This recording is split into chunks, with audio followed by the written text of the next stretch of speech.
একটা নদী ছিল, কুলকুল বয়ে যেত, ঠিক তোমার মতো হৃদয়ের সবটুকু ভাসিয়ে দিত।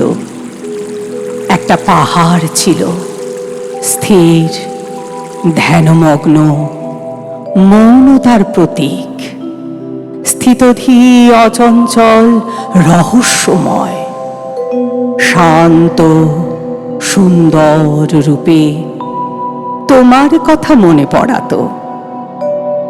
একটা আদিগন্ত বিস্তৃত নীল আকাশ ছিল, যার উদার বুকে ভেসে বেড়াতো পুঞ্জ মেঘেরা শরতে, আর বর্ষায় ঝরে পড়ত বৃষ্টি হয়ে। ঠিক যেমন তোমার খোলা জানলা দিয়ে এসে ভিজিয়ে দিয়েছিল তোমার গৃহস্থালী, ঝাঁপিয়ে পড়েছিল তোমার বুকে, চিবুকে, ভিজিয়ে দিয়েছিল অধর ওষ্ঠ, তোমার দীঘল আখি পল্লব। আমি কল্পনয়নে দেখেছি মুগ্ধ হয়ে বৃষ্টির দামালপনা। তোমাকে ভেবে ফুটে উঠল যখন বকুল পারুল, বসন্তের পুষ্পল দ্বিপ্রহরে ডেকে উঠল কোকিল, পলাশ শিমুলের রঙে সেজে উঠল বিতান।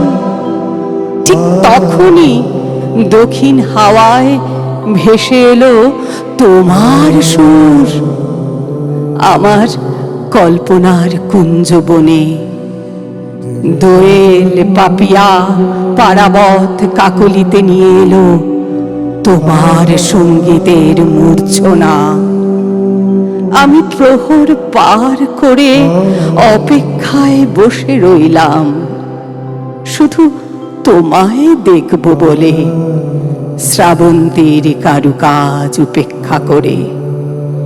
বিদিশার জনপথ ধরে দেবদারু ছায়ায় নিরলসে হেঁটে কত বসন্ত পার করেছি বিরহের ধূপ ছায়ায়।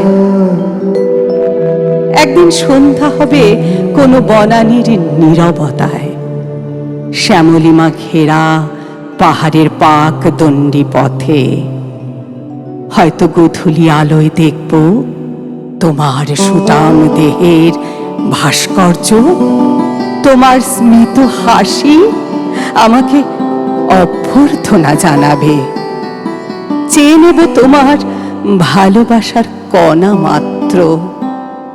তারপর নেমে আসুক বিরহের অনন্ত প্রহর, ওই এক লহমায় পাওয়া বৈদুর্যমণির আলো পথ দেখাবে কঠিন বিরহের অতলান্ত আধারের পথে, কঠিন বিরহের অতলান্ত আধারের পথে।